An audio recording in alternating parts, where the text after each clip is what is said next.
Mga kalos, since galing tayo ng Casa Amarillo nakaraan, kumuha tayo ng sampalok, naisipan tayong iluto na recipe. Ito ay ilang recipe lang na kahit yung matatanda kakainin to at napaka ano naman talaga, wala siyang gaanong preservative. Gagawin nating natural yung pagluluto nito. Pero since nagsawa tayo sa mga karne, gaya ng baka, laman ng manok, ito kakaiba naman yung gagamitin natin na yung paa ng manok. So ito, yung ano ito, di ko alam kung kayo kumakain rin ganito. Pero ako since sa Kalutong Pinoy, kailangan may, ano natin, may tampok rin natin to dahil minsan kasi di lang pala minsan, kadalasan di natin alam kung ano yung lulutuin natin o kakainin.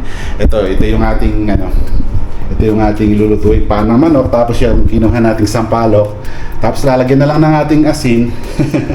So ang gagawin ko muna ngayon ay papakulon muna natin, hindi muna natin ihalo yon para masarap kasi itong manok pag medyo malambot na.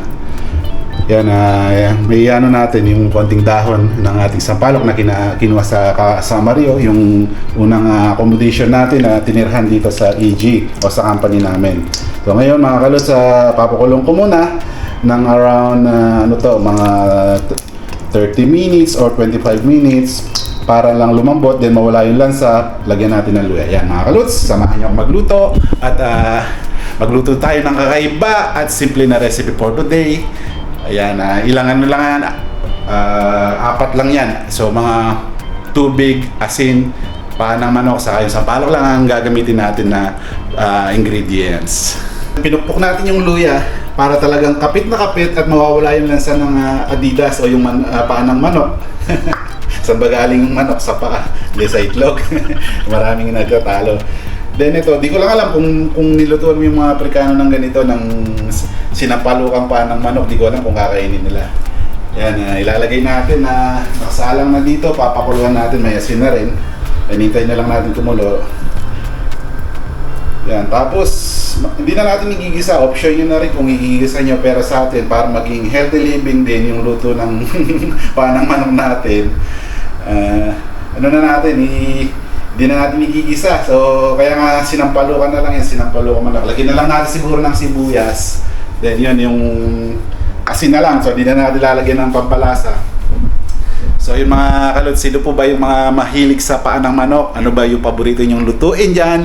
Alam ko naman, yung iba pinapakulan sa pressure cooker sa mahinang temperature hanggang 2 hours, tapos ipiprito yon para kahit buto makakain mo. Yung iba adobo, yung iba di ko alam kung kinakaldereta. So maraming luto din talaga yung ano. Ngayon naisipan natin para maging kakaiba naman, kasi nakakasawa, sabi ko nga, yung pa-araw-araw na paulit-ulit na niluluto natin. So kailangan natin na magkaroon ng kakaibang eksperimento sa pagluluto, sabi nga.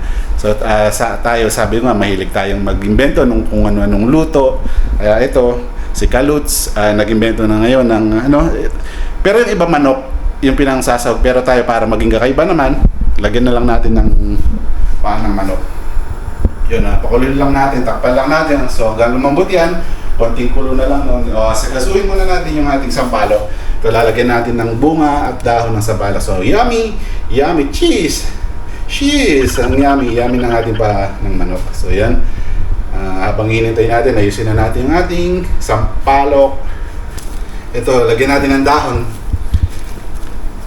Pero sa inyo na rin, option nyo na rin mga kalos. Pero ako, di ko na hindi ko na sasalain. So ako, isasahog ko ng buo ng ganito, tapos hanggang sa lumambot na lang siya. Pero kayo, kung gusto nyong palambutin, tapos salain nyo, kung ninyo yung patas, itapon nyo yung balat, saka yung buto ng sampalok, okay lang din naman. Pero ako, parang ano lang to talaga. Kumbaga sa yung ano ba yun, sinampalukang parang sa gaya ng sa isda, di ba?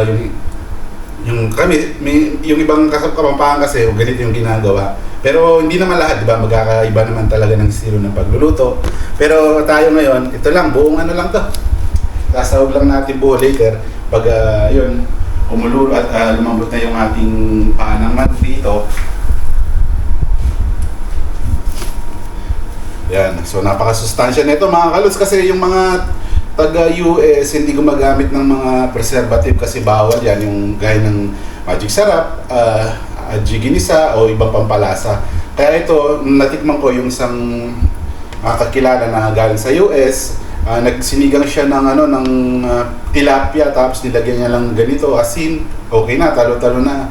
Then natikman ko, yun lang, natabangan ako. Pero kung talaga masasanay ka din sa lagi mong pagkain yan, hindi naman siguro madaling mag-adjust kung talagang gusto mong maging healthy living. Kaso tayo kasi nasanay na laging malasa yung kinakain natin, gusto natin may mga pampalasa. Pero ito ngayon, yung gagawin natin ay talagang natural na sinampaluang paa ng manok. Kaya samahan niyo ako magluto mga kalods, and kain tayo. Subukan ko kayo. Yan, sino bang kasi kung maselang ka, hindi ka kain ng paa ng manok. Pero yung iba, napakasarap. Dito sa Africa ay isa sa mga parang pinakababoy nila dito na always na meron sa supermarket na talagang nauubusan lagi. Alam nyo mga kalods, so may papakita ko sa inyo na siguro sasabihin nyo, ano ba yan? Anong pinaggagawa ni Kalods? Ito, may mga eksperimento rin sa pagtatanim dahil nakita ko yung kangkong natin laging natutuyo kasi ang kangkong lagi niyang gusto basa. Kung laging basa, laging gumaganda yung kanyang talbos, so laging umahaba yan. Pero kasi dito sa gilid lang ng bintana namin na nilalagay, laging natutuyo pag hapon, diligan ko na lang pag gabi ang kangkong. Pero ngayon may naisip ako, ngayon ang gagawin ko pag sa umaga, nilalagay ko sa labas. Ngayon, ito siya mga kalods. So itong experiment ni Kalods. Yan. Ngayon, sawa-sawa sa tubig. Yung nilagyan ko ng malaking timba para magbabad talaga siya. Yan. Kasi nung nakaraan, medyo nanuyo siya eh. Kaya ngayon, sumariwa ulit yung dahon ng aking kangkong. Yan, medyo isasahog natin din ngayon dito sa ating sinampalukang manok. Pwede na rin to dahil sinampalukan naman yan, kaya pwede naman yan. Yan o. Nakakuha na naman kayo ng idea mga kalods. Ito. Sawa-sawa sa tubig ngayon. Yun, tapos yung pinaka paso ito. Yan o. So yan, kumukulo pa yung ating nilaga. Ginawa ko pala sa paa ng manok. Pinutulang ko yung yan, initak ko yung kanyang buto para hindi siya diretso. Parang mag-ibang style naman. Pag lumambot na yan, pwede na natin ilagay yung ating mga sampalok, pero itatapon natin yung sabaw yan, yung pangalawang sabaw, yun yung gagamitin natin sa ating sinampalokang manok. Yan, sino ba nakain yan? Taas ng kamay mga kalods. Kayo ba mga kalods, ano ba yung madalas gamitin nyo sa pagsisinigang? Yung mix ba o yung sampalok? Siguro bibihira na rin yung gumagamit ng ngayon eh. Maliban na lang kung always ka sa palengke, pero walang time. Na lang, yung mga mix-mix na lang. Pero ito, mas magandang gamitin itong natural talaga. Ito.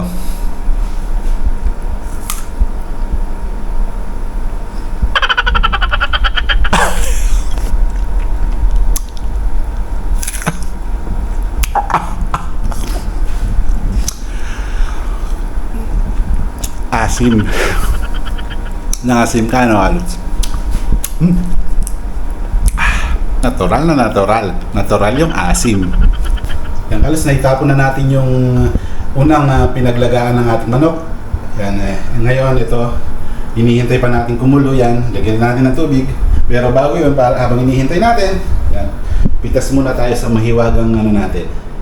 Yan yung mahiwagang kangkong natin. Pwede na to, dulo-dulo lang naman. Yan, magsasanga pa ng marami yan. Kasi nakababad ngayon sa tubig. Yan.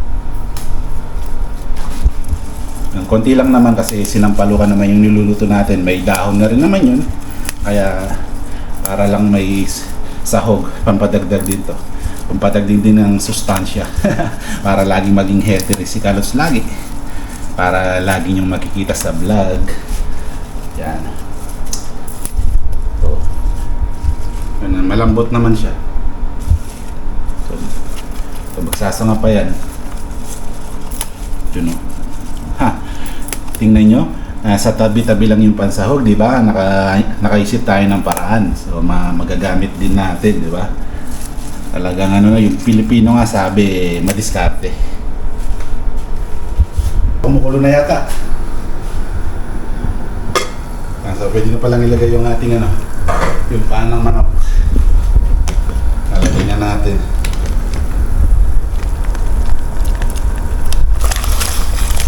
Oops! Yan. Kaso huwag na natin halo to kasi para di magka lasog-lasog yung ating paa ng manok. Tapos itong ating sampalok. Yan, lagay natin yung ating asin ngayon. Yan, ganun lang. Hindi na natin lalagyan ng betchin. No, ano mang pampalasa, asin lang. Talo-talo na. Tapos itong ating dahon ng kangkong na kinuha natin sa napakahiwagang timba natin na balde. So, takpan natin ulit. Pag kumulo na yan, sahog na natin yung ating sampalok, yung dahon, saka yung bunga. Yan. Hop. Yan, kumukulo na pala. Pwede na rin natin ilagay ito. Yun, no? Ha! Naka-invento tayo ng napaka-healthy na luto. Sinampalukan na Adidas o paa ng manok. And so, gaganon lang natin. Hintay lang natin lumambot yung sampalok. Pero hindi natin nahalo talagang ganyan yung pagluto ng sinampalukan. Yung iba, sinasala, sabi ko nga. Pero ito, huwag na natin sasalain. Ganyan lang, huwag natin ihalo. Para hindi magano yung balat, hindi magka-scatter sa sabaw, sopa. Yan. Kumukulo na, kumukulo. Pwede natin ilagay yung ating kangkong. Ito, galing sa paso.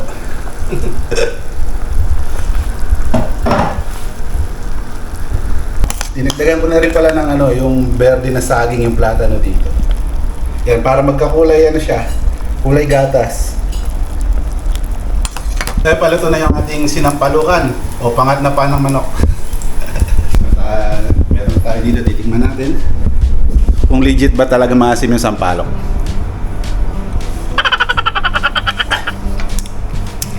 Asim nga. Ay mga kalus, kain tayo. Ito paa ng manok. Gusto nyo? Thank you for watching.